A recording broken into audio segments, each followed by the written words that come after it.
Hello everyone, and you're very welcome along to the RacingNews365.com Formula 1 podcast. My name is Thomas Maher. Joining me as ever today, it's our Racing News 365 editorial director Dieter Rencken and RacingNews365.com chief editor Mike Seymour. Gentlemen, you're very welcome along. Dieter, I understand we're talking to you today from Bahrain, and you've had a visit today to the Bell Helmets factory. Indeed, yes, Thomas. I'm in Bahrain until Wednesday when I fly across to Jeddah. I'm very fortunate in that the CEO of the Racing Force Group, which is the parent company for Bell Helmets, is a very good friend of mine, Stefan Cohen. And he's here, of course, in Bahrain because they have a big factory opposite the circuit gates. And I've made a habit of visiting Stefan and his company every time I've been here. And today I took our colleague Aaron Deckers across. And Stefan very kindly gave us another guided tour of the factory, and it really is an impressive place. It really is impressive to see the amount of research and development that goes into helmet design, the manufacturing facility, the painting of the helmets, the finishing of them, the sewing of the inside, etc. And, you know, amazingly, you see this round thing that fits onto a driver's head. And there are 300 individual components that make that up. It's absolutely incredible. The other thing that we saw there, of course, was the helmet that Romain Grosjean had worn in 2020 when he had that rather fiery accident of his. And again, Stefan showed us some of the test equipment that they have there and how a helmet would have to survive a 45-second fire and come out with, you know, of course there'll be damage, but limited damage where it's absolutely crucial. And, you know, when you see Roman's helmet, you can see that the research has certainly been transferred to real, you know, the real product. Yeah, and they were very striking pictures that you sent through, Dieter, of that very, very important research being done there. But before we get stuck into talking about the race, Dieter, just coming into the weekend, there was the anticipation into the FIA report into the 2021 Abu Dhabi Grand Prix. We got that report on Saturday. What was the reaction in the paddock to that report being published?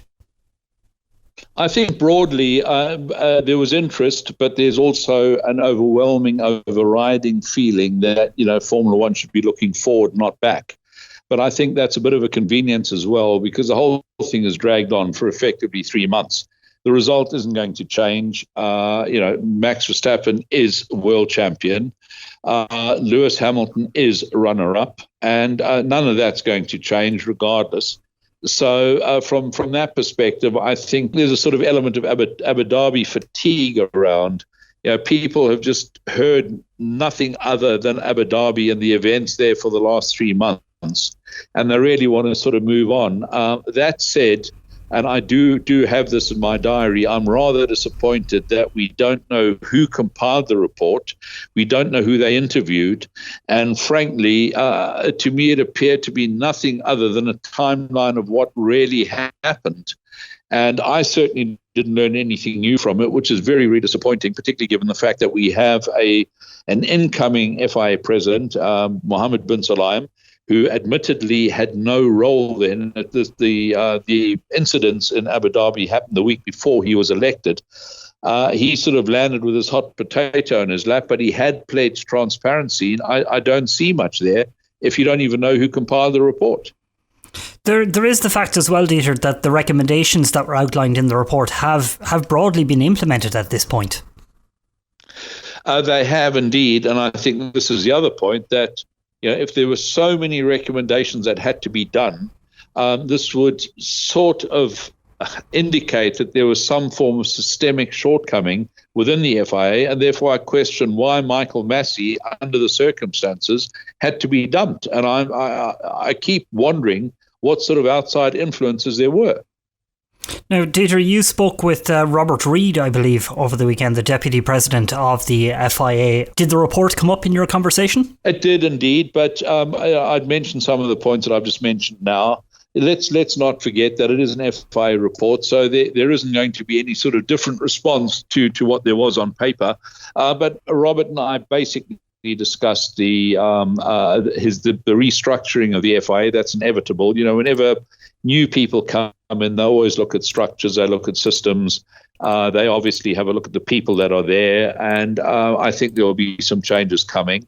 But it honestly wasn't an in-depth interview at all. I've known Robert for probably the last 10, 12 years, and I'd seen him rally before. He's the world champion co-driver 2001. So, I'd seen him around the motorsport scene. And all it really was sort of getting acquainted in his current role. I'd spent time with him in Monaco in June last year, for example, but of course he wasn't then deputy president. So all it really was a reacquaintance of Robert in his current role. Well, let's move on to talking about the race, because we have had the first Grand Prix of the year. Astonishingly, it's been and gone just like that. But I'll go to you, Mike, because I haven't actually spoken to you yet on this podcast, and sorry about that. But yeah, after your predictions coming into the weekend that Ferrari and Charles Leclerc and Max Verstappen were going to battle for the win, your prediction came true. Ferrari, the new sheriff in town. No, absolutely. It was really good to see that. Obviously, a dream start for Ferrari. So much promise from them across the pre-season. And nice to see them convert it this time. There have been a few false dawns in previous years. I remember being at a couple of pre-season tests where they looked so strong, and it just didn't quite translate into consistent race winning and ultimately title winning machinery. So Ferrari are back, in the words of Carlos Sainz, and that was great to see across the weekend. We spoke about it on the last podcast and towards the end of last season a lot. It seemed like all the ingredients were there at Ferrari, and they simply, using that word, needed the car to make the next step. And now they seem to have the car. They made the most of it on the weekend. Leclerc in particular, he really seems to be at one with it at the moment, faultless throughout the weekend. And I think Sainz did a good job to recover from his mini practice struggles as well to get back in the fight and capitalise on Red Bull's issues at the end. So Ferrari 1-2, dream start, as I say. It's going to be very, very intriguing to see how not only the internal Ferrari battle develops over the course of the season, but Ferrari against Red Bull. Red Bull are going to be wanting to fight back quickly after what happened in the closing laps. And Mercedes, they're there or thereabouts, and they can still join in and cause some problems. So we're looking at a 3-team battle for the World Championship here, I think, as things play out, and I just can't wait. Dieter, Ferrari were always going to be the dark horse coming into this season, given the fact that they had, two bad years in a row. That gave them all that extra time in the wind tunnel, the extra CFD time. But it was good to see them actually come out and deliver upon that promise, wasn't it? Well, yes, it was. But, going back to what Mike said there, all I can hope is that they can actually mount a sustained challenge throughout the remaining 22 races. And I think this is a big thing. We've seen it in the past where Ferrari have won a couple of the opening rounds, etc., and then faded. Let's not forget that the last World Championship that Ferrari won, Drivers' Championship, was in 2007. That's 14 years ago. I can think of an awful number of races that they've won in the early stages. They've lost the championship consistently since then. And, the big trick is not only having the fastest car in the opening round, but also to have the fastest cars consistently throughout the entire season. And I think that is where Ferrari will be challenged, because I believe that Mercedes still have the edge in that area, and I followed very closely by Red Bull. And Mike, that is a good point that Dieter raised, because even though Leclerc did eventually win quite comfortably, it was a struggle for most of the race, because Max Verstappen, he was simply relentless throughout the race. He kept up that pressure up until about lap 50. And really, until the problems hit Red Bull, it looked very much kind of neck and neck. Yeah, I mean, looking back over the weekend, it appears that the Red Bull was the faster package. They just didn't quite get it together in qualifying. I know Max made the mistake in the final corner, costing him a shot at pole, and he could arguably have been on pole, beating both Ferraris. And then in the race, again, Max stuck with Charles at the start. Closed back in after pit stops, a good undercut from Red Bull. And it did seem that the Red Bull had the edge in terms of pace. Absolutely loved the battle at the front between them. I thought Leclerc played a blinder with the way that he defended. He knew Max getting ahead into turn 1 wasn't a big deal, as long as he could get a good exit out of 3 and make use of the DRS, get back ahead into 4. I think his dart across the front of Verstappen's car was on the edge. We could call it firm but fair. But from that point, never looked back. I think Verstappen let himself down a little bit as well.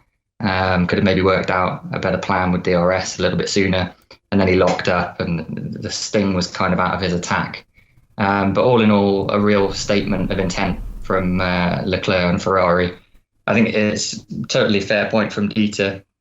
I shouldn't get ahead of myself with Ferrari's strong start, but it does seem like the package is right up there. We'll see what happens over the coming races, different layouts, different conditions and so on. But I am really, really hoping that this turns into a 3-team battle, as I say, and it can be sustained and the fans will be in for some year if that's the case. I know I said to you while the race was on that I didn't think Max had driven particularly smartly while trying to attack Leclerc.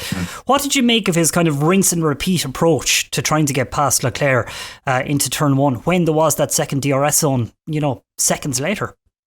Oh, for sure. I was surprised. I really thought that he'd mix it up and gotten onto it straight away. So for him to be repeating it, I mean, it was great on TV for everyone watching because we were seeing wheel-to-wheel action lap after lap, 3 times in a row.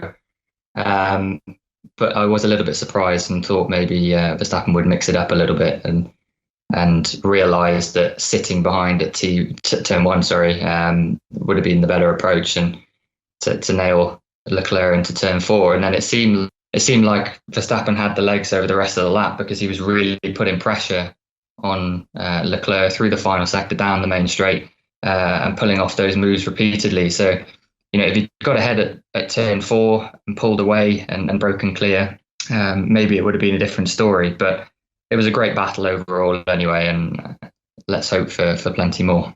Dieter, in the end, it became kind of academic for Verstappen and Red Bull, because even if he had taken the lead, there would have been those late technical issues that first ruled him out, and then on the very, very last lap of the race, Perez ruled out as well.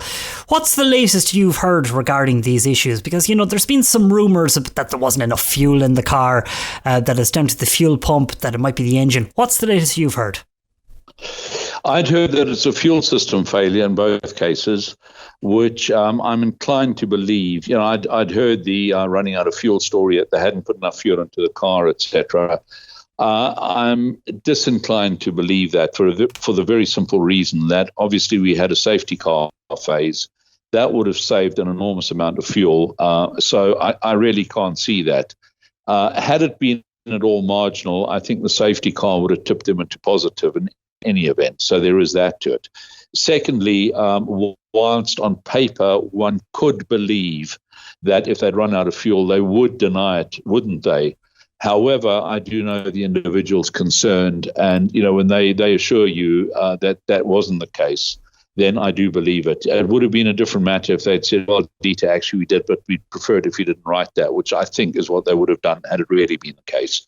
So I'm inclined to believe that there was a fuel system issue, particularly because the cars are brand new.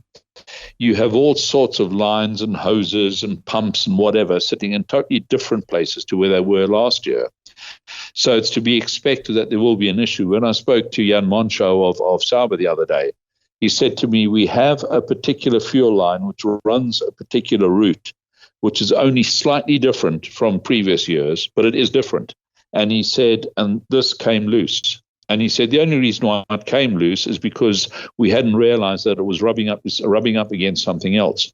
And he said, so it came loose and we had to stop. And he said, but that was a 3-hour engine out program. And this can happen with these new cars. They are totally different. Yeah, of course, the engine and gearboxes, et cetera, are the same. But it's all the peripheral stuff around them that has been mounted differently or in a different place or somewhere where it shakes, where it didn't before, or whatever the case is. So let's, at this stage, give them the benefit of the doubt. Why might this not have been copped during testing, Dieter? Do you think this is a Red Bull specific problem, or is this something that might affect more teams? I think it's possibly or potentially the case that, when you're testing, you very seldom do a long run, which is a full race distance. What they very often do is they'll do 60 laps, but not in one hit, because something else will come and they'll have to adjust it and whatever, and they go out again. This could have been vibration. It's possible. It's possible that the porpoising that they have has affected this particular item over an extended run. It could be the same pump that they'd used, if it is a pump, the same pump they'd used in testing. No reason to replace it. And of course, by now it would have gone double or triple that sort of distance. There are all sorts of reasons for it.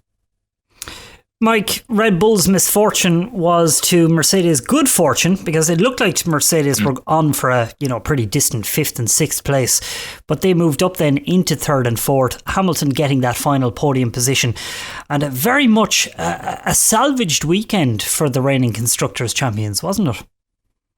Definitely. I think if you presented that to them before the weekend got underway, even they'd have taken that very happily. That's as good as a race win, I think, for Mercedes in the current circumstances. I think we all pretty much agreed on the last podcast that their issues were real this time around, or at least more problematic than previous years, albeit possibly being slightly exaggerated again by Wolff, Hamilton, Russell, and so on.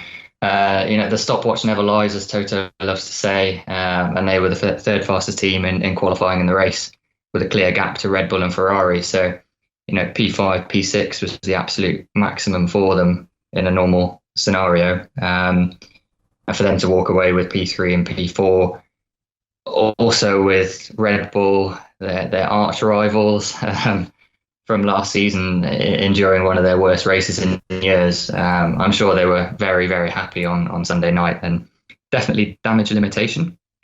And I think, the likes of Ferrari, Red Bull need to be maximising these early races if Mercedes are already this close. I think they're only going to close in as the season goes on. They get on top of these early issues. So roll on the next one. Dieter, the impression I got from the race on Sunday was that Mercedes aren't as bad a place maybe as we kind of might have expected coming into the race. Yes, they might have been 5th and 6th, but a lot of the deficit that happened during the race was as a result of them deciding to fit the hard tyres at the first round of pit stops. And that resulted in them losing basically a second a lap to the cars in front. But up until that stop, they hadn't been doing that badly. Do you think it's as bad for Mercedes as they've been making out? I think that what happened yesterday shows the enormous strength and depth that I've spoken about before. When their backs are up against the wall, they know how to fight back. And we should not forget that Lewis is a fighter. And I think the difference between Lewis's race and Max's race pre-retirement was that Lewis drove a very shrewd race, whereas Max still tends to be a bit hot-headed. I believe that if he'd played the Leclerc fight a bit differently, he could actually have come out ahead. Of course, he would still have retired in the interim, but he would have been on course for victory. And I think that there's that element to it. Lewis is a fighter, but he's a very, very clever driver. And Mercedes as a team, once they realize they can't win, they look at all the other strategies to minimize damage. And that's exactly what they did. That's a good point raised by Dieter and Mike. There is that hot-headedness still on display from Verstappen, while Hamilton looks like the seasoned veteran that he is while out on track. But we've got a new dynamic now because Charles Leclerc is involved. Where do you think Leclerc is going to sit into this dynamic? It's a fascinating one. It really is. I think we saw the first glimpse of what could happen as the year goes on Sunday. Leclerc isn't going to give in. He's not going to yield. As I say, that chop across the front of Verstappen's car was pretty firm on the limit. So he's made a clear statement there, and he's ready to race and race cleverly as well. He really did outsmart Verstappen on Sunday. So a little bit of a marker there, and I hope they keep it clean. We're all up for wheel-to-wheel action, but I hope they keep it clean and we get a really good fight as the coming races arrive and develop. Dieter, we've talked now about the front runners, but let's move on to talking about the battle at the back. And weirdly enough, it was these three Mercedes customer teams that pretty much had this fight all to themselves on Sunday, with Williams, Aston Martin and McLaren all at the very back.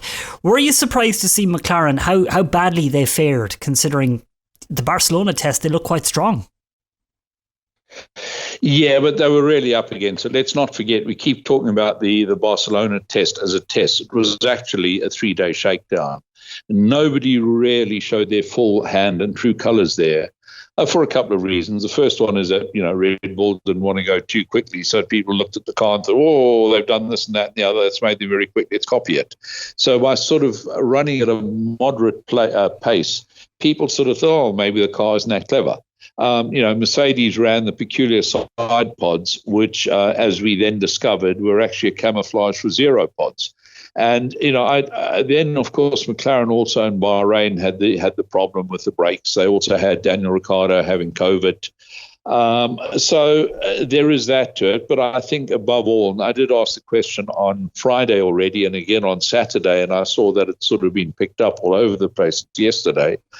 Is Mercedes' engine actually really up to the pace of the Ferrari?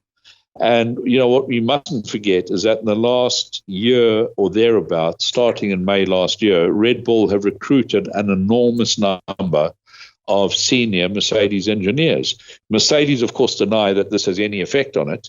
But they wouldn't they? But you can't lose your most senior engine engineer without there being some side effect. Otherwise, why did you have them in the first place?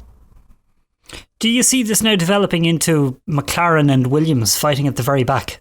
And maybe Aston Martin there as well. Yes, absolutely, I can. Absolutely. I think it was evident that the Mercedes customer teams were battling, and I think it's only the historic superiority of Mercedes that has actually enabled them to fight clear of that. And let's not forget that at one stage, Mercedes was still sort of 30 seconds off the lead. The safety car closed it up, and that flattered to deceive. But before the safety car, Lewis and George were well off the front runners, well off. Yes, they were lying fifth and sixth and whatever else, but they were well off distance-wise. Well, as you alluded to, with Daniel Ricciardo getting COVID in the run-up to the season opener, Dieter, Daniel really didn't fare all that well again against Lando Norris. And given we know the respective qualities of the drivers that they've shown in recent years, do you think Ricciardo's running out of excuses now, particularly in light of, say, when we saw Kevin Magnussen and Nico Hülkenberg jump back into cars for this year and with little to no preparation matched or completely eclipsed their teammates? I think, and I did speak at length to Daniel on Friday, and in fact, we've already published some of the bits from that interview. I did discuss these aspects with him.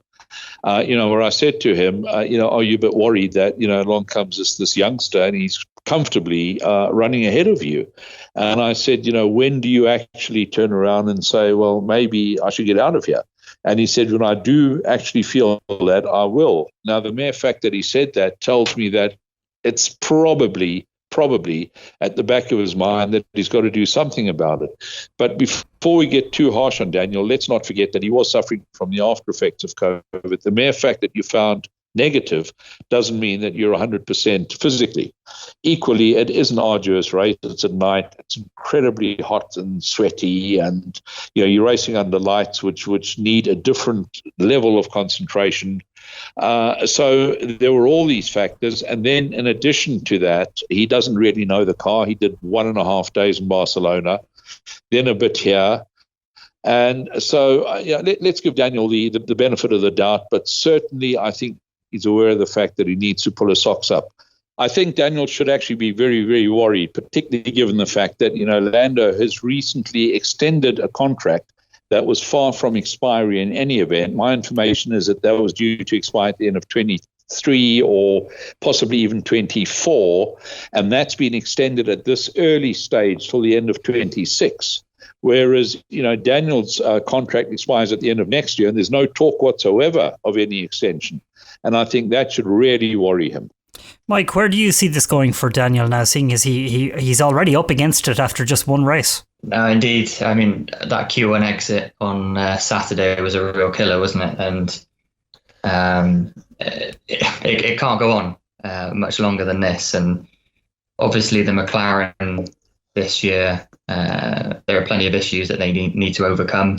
It's not just Daniel at the back of the field, Lando's there as well, but there was a clear difference between them still in qualifying. Lando managing to squeeze something out of the car and get it into Q2, and Daniel dropping out of the first hurdle. Obviously COVID as well, that's something pretty serious, and maybe there was a small percentage of his peak performance as a result of that last weekend. So let's see what happens in Saudi, but no, it can't go on much longer than this, and there are plenty of drivers out there who would be pushing very hard for that seat, and you'd like to think could come in and give Lando a bit of a harder time. So a bit of thinking to do there, and you compare it to Nico Hülkenberg jumping into the Aston Martin, out qualifying Stroll straight away, out racing him,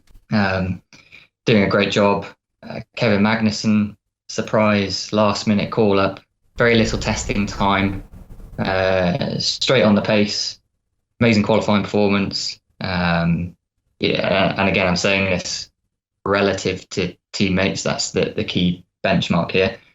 But just straight on it and finding a way to make it happen. And this stretches into a second season for Daniel.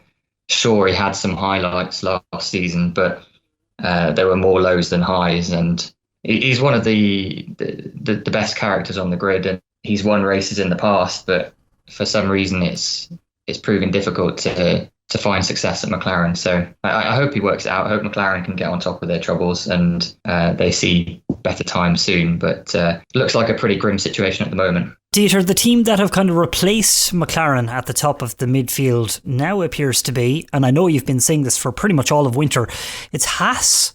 Kevin Magnussen and Mick Schumacher, very impressive throughout the weekend. But Kevin Magnussen, I think, the revelation of the weekend. Oh, absolutely. The way that he was running Lewis very, very close in the early stages was just wonderful to watch. But I think Kevin is in a great place. He had a daughter, and he and his wife had a daughter in January. You have a look at him, he's calmed down. I think the year away from Formula One did him an enormous amount of good in that he was able to sort of look at himself, find out who he is, settle down a bit. And he's come back totally recharged batteries. The guy's raring to go. It's absolutely wonderful to watch. He'd always been a fighter, always. However, this time there seems to be this sort of, it's tempered with a mature approach that we hadn't previously seen in Kevin. Mike, that was one thing I think I pointed out to you early in the race yesterday. It's the fact that Magnussen is such a scrapper on the track. He's been given this new opportunity with a car that clearly looks quite good out on track. He's delighted every time he talks to the media, obviously very grateful for this opportunity. But where do you see this going now for Kevin from here? As Dieter said, he does seem like he's in a great place. I enjoyed the moment on the grid between himself and Nico as well, the reunion after that comment a few years ago, which I'm sure we all remember in Hungary. The rather testy one, shall we say. Indeed. So that was good to see. But no, he's obviously in a great place, straight on it. I think the relative lack of preparation did show in the early stages of the race, with the lockups, a few mistakes here and there, maybe not understanding the tyres fully at this stage. But I think with that lack of time, he did pretty much all he could to get that qualifying result and to work his way through the race, get a great haul of points on the board as well. Will that happen every weekend? Most likely not. The two Red Bulls dropped out for a start, so that's a couple of places that they would be further back in the order. But it certainly looks like Haas are in that midfield battle and sitting behind that front group of cars, which is an amazing place to be when you look back at last year.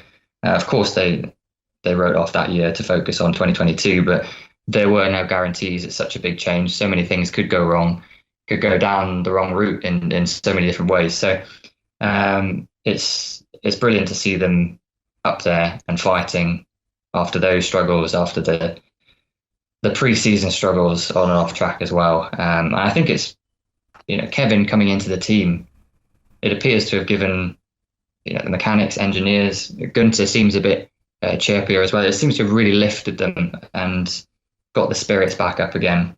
And then, it's also a really strong reference point for Mick now as well.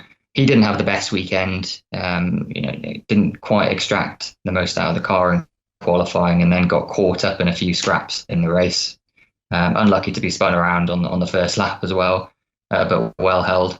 But I think going forward, that's another real plus point in that lineup, that Mick has got a credible, proven Formula One driver, podium finisher to reference himself, benchmark himself against now. So I think it's a very positive outlook for Haas now going forward. I think, Mike, picking up on what you were saying there, I think the other thing that we should not overlook is the fact that, if we're going to have a look at the Mercedes customer teams and wonder whether they possibly suffered from an engine that may not have been the best, then I think we could certainly say the opposite about the Ferrari customer teams, because both Sauber and Haas actually put in some very, very solid showings and performances.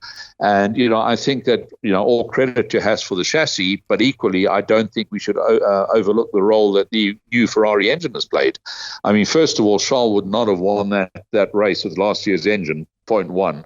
And point two, Guan Yu Zhou up there in 10th place, his first race, Valtteri Bottas out qualifying George Russell in the other Alfa Romeo. Kevin Magnussen showing, Mick Schumacher, I think qualified 13th, which again, is not where he was last year. And I think that it's a combination of the new chassis, yes, but also the Ferrari engine. And just to add to that, we did a little comparison of the 2021 Bahrain GP grid and the 2022 Bahrain GP grid to see how the new regulations that had an impact, at least initially. And the three teams, or the only three teams to gain positions in the pecking order, were Ferrari, up 2 positions, and that's taking the best car, or the highest placed car from each team on the grid.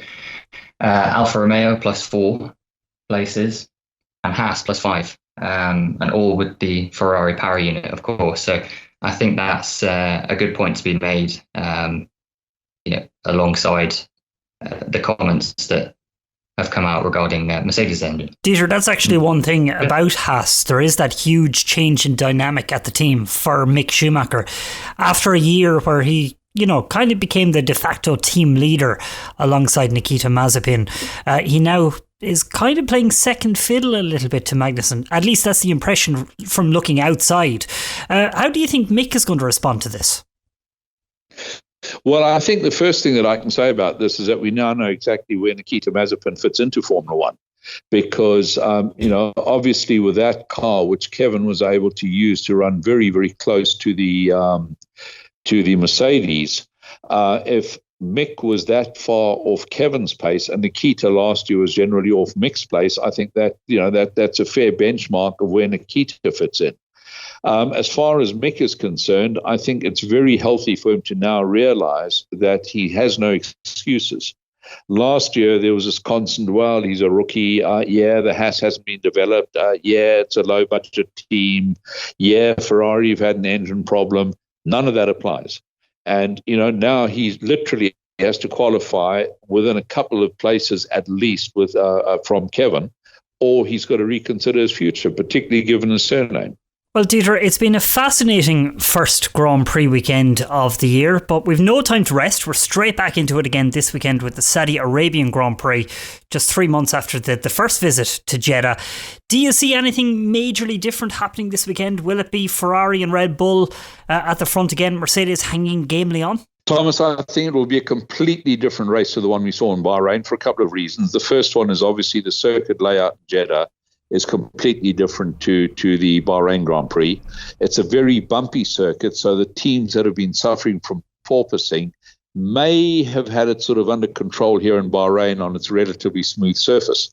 But when you have the bumps of Jeddah mixed with this sort of bouncing and porpoising, I think that's that will really separate the teams that have got their setup right and those that haven't.